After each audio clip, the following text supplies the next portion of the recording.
Olá, tem gente que me diz que não consegue ler livros longos, romances principalmente, porque não gosta de ficar dividindo a leitura, né? Eu diria que essa pessoa ainda não descobriu o prazer da leitura, porque o prazer está no meio. Cada capítulo é como se fosse um conto. Se você interpreta dessa forma e você enfrenta a leitura dessa forma, tudo fica mais tranquilo, tudo fica mais esclarecido, porque você presta atenção naquele capítulo, você não se importa muito com o que vai acontecer no final, e nem todos os romances têm grandes finais apoteóticos, como a vã filosofia costuma afirmar, né? Às vezes, não é raro que os grandes momentos das epopeias estejam no centro do livro, às vezes até no começo. Há livros em que o começo é muito mais emocionante do que o seu desfecho.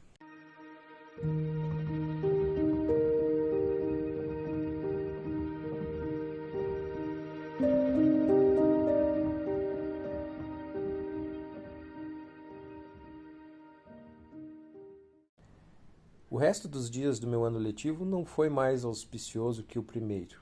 Na verdade, consistiu num infidável projeto, que aos poucos passou a uma unidade na qual o estado do Alabama gastou quilômetros de cartolina e lápis de cera nos bem intencionados, porém infrutíferos esforços para me ensinar dinâmica de grupo. No final do primeiro ano, o que James chamava de sistema decimal de Dewey estava implantado em toda a escola. Por isso não tive chance de compará-lo com outros métodos de ensino. Eu só podia avaliar pelo que conhecia. Atticus e meu tio, que estudaram em casa, sabiam tudo. Pelo menos o que um não sabia, o outro sabia. Além disso, não podia deixar de levar em conta que meu pai se elegeu deputado estadual durante anos, sempre sem oposição, sem conhecer nada do que minhas professoras achavam que era essencial para o desenvolvimento da boa cidadania. Jam, cuja educação escolar tinha sido metade pelo método decimal e metade pelo uso do chapéu de burro, parecia funcionar tão bem sozinho quanto em grupo. Mas ele não servia de exemplo. Nenhum sistema educacional criado pelo homem o impediria de chegar aos livros. Já eu sabia apenas o que lia na revista Time e em tudo em que pudesse pôr as mãos em casa. Mas enquanto eu me arrastava pela dureza e pela monotonia do sistema escolar do condado de Macomb, achava que estava sendo privado de alguma coisa. Eu não sabia exatamente o que, mas não acreditava que 12 anos de tédio ininterrupto eram tudo que o Estado tinha reservado para mim. Minhas aulas terminaram meia hora antes das de Jam, que saía às 3 da tarde. Então eu passava o mais rápido que podia pela residência Radley e só parava quando chegava na segurança da nossa varanda. Uma tarde, enquanto corria, alguma coisa chamou minha atenção com tal intensidade que tive de respirar fundo, olhar ao redor com todo cuidado e voltar. Junto à cerca do terreno dos Radley havia dois enormes carvalhos cujas raízes chegavam até a rua lateral, sobressaindo na terra. Alguma coisa numa delas me chamou a atenção. Tinha um pedaço de papel alumínio em uma cavidade nodosa do tronco do carvalho, bem na altura dos meus olhos, piscando para mim ao sol da tarde.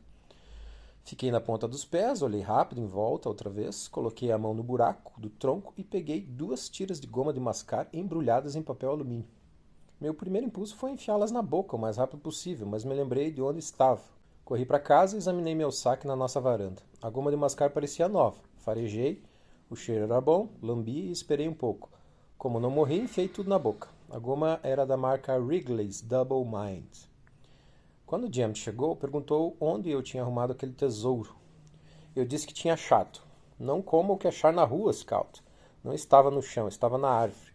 James resmungou alguma coisa. Estava mesmo, no buraco. Daquela árvore do caminho da escola, expliquei. Cuspa isso já. Cuspi, de todo jeito, já estava ficando sem sabor. Masquei a tarde toda e ainda não morri. Não estou nem me sentindo mal. Jan bateu os pés com força no chão. Não sabe que não é para tocar nas árvores daquele lugar? Se fizer isso, morre. Você uma vez tocou na casa. Aquilo foi diferente. Vai fazer um gargarejo. Agora, está ouvindo? Não vou, senão sai o gosto da minha boca. Então vou contar para Calpurnia. Para não me encrencar com Calpurnia, obedeci. Por alguma razão, nosso relacionamento mudou muito no meu primeiro ano da escola. A tirania de Calpurnia, suas injustiças e sua mania de se meter na minha vida se reduziram a leves grunhidos de desaprovação geral. Quanto a mim, me esforçava para não provocá-la. O verão estava chegando. Jam e eu esperávamos por ele ansiosamente. Era a nossa estação preferida. Significava dormir em camas de campanha na varanda telada dos fundos ou tentar dormir na casa da árvore. No verão só havia coisas boas para comer e milhares de cores na paisagem seca. Mas acima de tudo, o verão tinha Jill. No último dia de aula, os professores nos dispensaram cedo e Jam e eu voltamos juntos para casa. Acho que Jill chega amanhã, lembrei.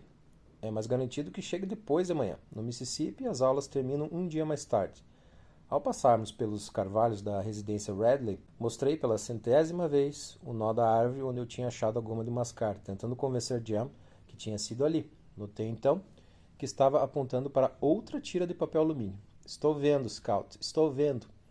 Jam olhou ao redor, esticou o braço e, desajeitado, enfiou no bolso um embrulho pequeno e brilhoso. Corremos para casa. E, quando chegamos à varanda, olhamos o pequeno embrulho revestido de papel alumínio de goma de mascar. Era uma daquelas caixinhas de guardar anel de noivado de veludo roxo, com um fecho mínimo. Jam abriu a caixinha. Dentro estavam 2 moedas limpas e reluzentes, uma em cima da outra. Jam olhou-as com atenção. Cabeças de índio, ela disse. Uma é de 1906 e a outra de 1900. Scout. São antigas mesmo. 1900, repeti. Quer dizer, fique quieto um instante, estou pensando. Jam, você acha que aquele lugar é esconderijo de alguém? Não, quase ninguém passa por lá além de nós, a menos que seja algum adulto. Adultos não têm esconderijo, Jam. Acha que podemos ficar com elas? Não sei o que devemos fazer, Scout. Para quem a gente ia devolver? Tenho certeza de que ninguém passa por lá. Cecil vai pela rua de trás e dá uma volta enorme pelo centro para chegar em casa. Cecil Jacobs, que morava no final da nossa rua, ao lado do correio, andava 3 quilômetros todo dia para ir à escola e não passar pela residência Radley nem pela casa da velha senhorita Henry Lafayette Dubois. A senhorita Dubois morava a 2 casas da nossa, e todos os vizinhos concordavam que ela era a pior velha que já existiu. Jam só passava pela casa dela quando estava com Atticus. Jam, o que acha que devemos fazer? Quem achava alguma coisa ficava com ela, a menos que o dono aparecesse. Nossos princípios éticos permitiam que arrancássemos uma camélia de vez em quando, que tirássemos um pouco de leite morno da vaca da senhorita Maud Atkinson num dia de verão, ou que colhêssemos uvas de algum parreiral, mas dinheiro era outra coisa. Acho o seguinte, disse Jam, ficamos com as moedas até o início das aulas. Depois perguntamos na escola se alguém sabe de quem são. Algum aluno deve ter levado para pagar o ônibus de volta, mas na pressa de sair da escola esqueceu as moedas. Tenho certeza de que elas têm dono. Está vendo como brilham? Alguém as guarda com cuidado. Mas por que alguém deixaria goma de mascar naquele lugar? Goma de mascar dura pouco. Não sei, Scout, mas essas moedas são importantes para alguém. Como assim, Jam? Bom, cabeça de índio vem dos índios. Tem uma magia poderosa, dão muita sorte. Não do tipo que faz aparecer um frango frito na sua frente quando você menos espera, mas do tipo que atrai coisas boas, vida longa, boa saúde, aprovação nas provas semestrais. São muito valiosas para alguém. Vou guardá-las no meu baú. Antes de ir para o quarto, Jane olhou durante um bom tempo para a residência Radley. Tive a impressão de que estava pensando de novo. 2 dias depois, Jill chegou todo orgulhoso. Tinha viajado de trem sozinho de Meridian até o entroncamento de Maycomb, nome que era mera gentileza, pois o entroncamento ficava no condado de Abbott, onde a senhorita Rachel foi buscá-lo no único táxi da cidade. Ele tinha jantado no vagão-restaurante, tinha visto 2 gêmeos grudados um no outro, desembarcando em Bay, St. Louis, e garantiu que era tudo verdade, apesar das nossas ameaças.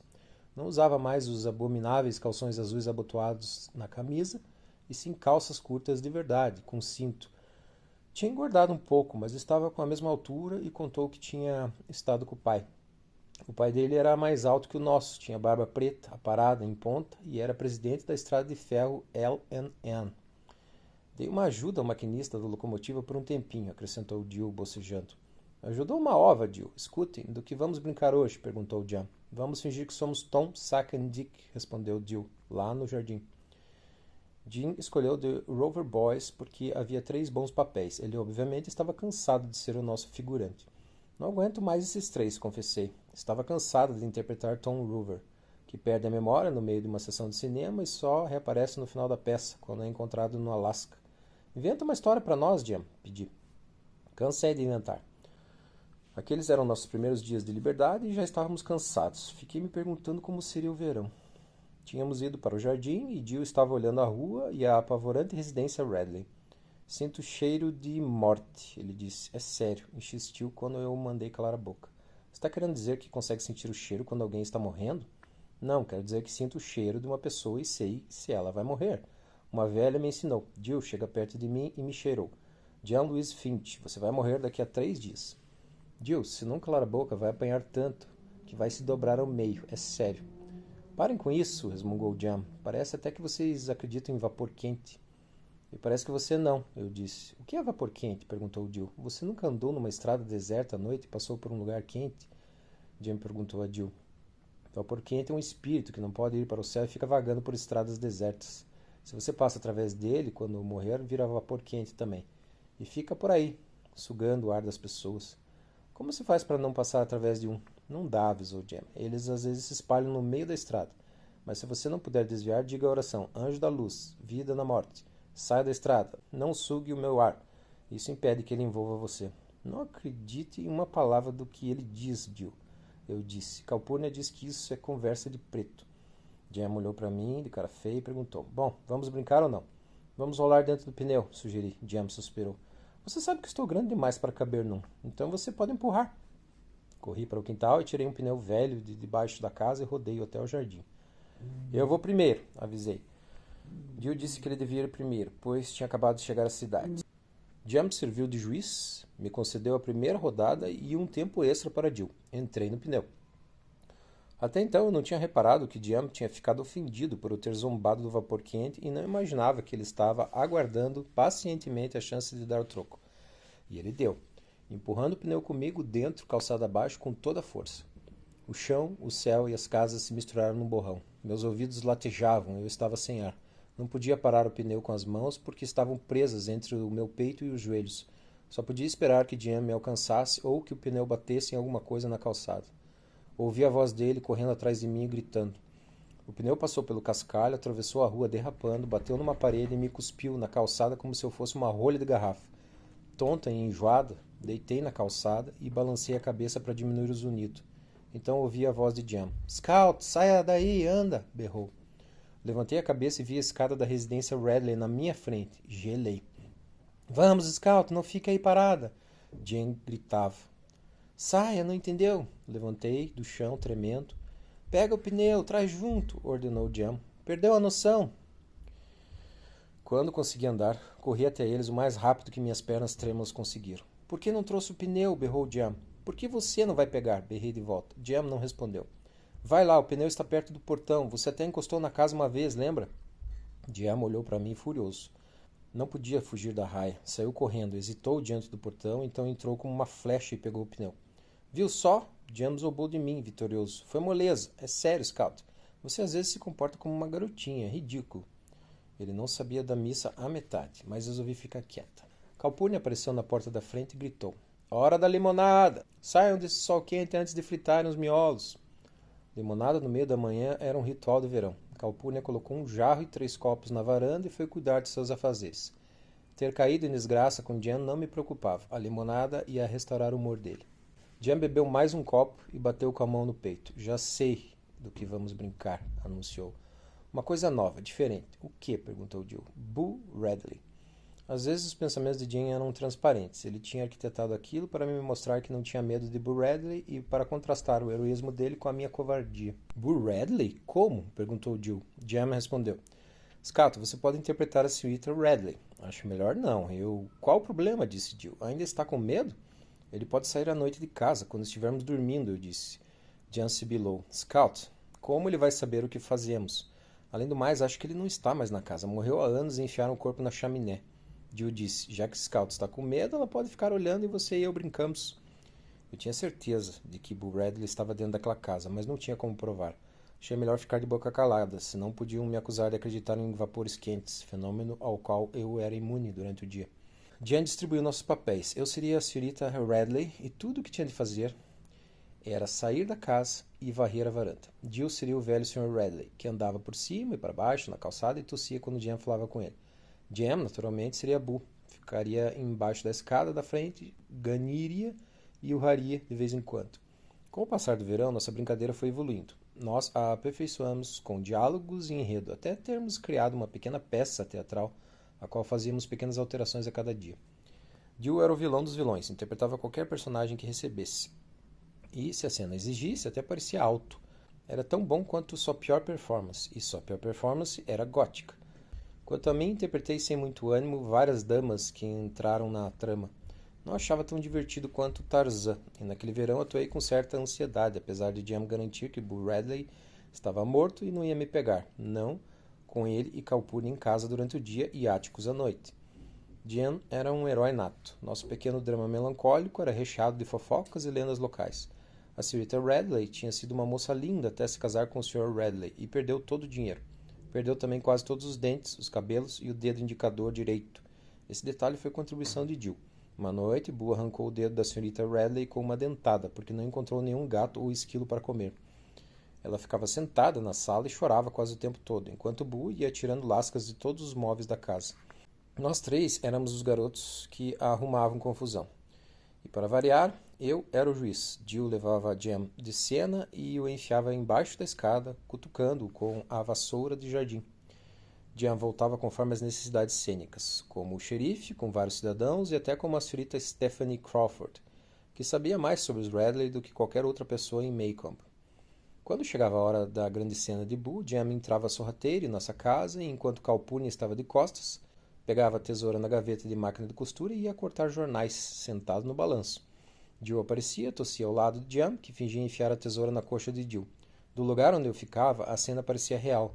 Quando o Sr. Nathan Radley passava por nós em sua caminhada diária até a cidade, nós ficávamos quietos até que ele desaparecesse de vista.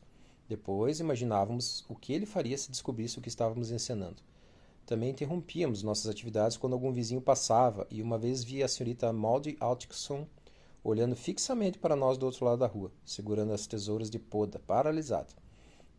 Um dia estávamos tão entretidos durante o capítulo 25, livro 2, de Aquela Família, que não notamos que Atticus nos observava parado na calçada, batendo no joelho com uma revista enrolada. O sol mostrava que era meio-dia. "De que vocês estão brincando?" perguntou. "Nada", respondeu Jam. Pela evasiva de Jam, percebi que nossa brincadeira era segredo e fiquei quieto. "Então, o que você está fazendo com essas tesouras? Por que está recortando o jornal? Se for o jornal de hoje, vão levar uma coça." "Não é nada." "Como assim nada?" perguntou Atticus. "Nada não, pai." "Me dê essa tesoura", mandou Atticus. "Isso não é brinquedo. Por acaso essa brincadeira tem alguma coisa a ver com os Radley?" "Não, senhor", respondeu Jam, corando. "Espero que não", papai disse com aspereza e entrou em casa. "Jam, quieta, papai está na sala e pode nos ouvir." Quando estávamos em segurança no quintal, Jill perguntou a Jam se poderíamos continuar brincando.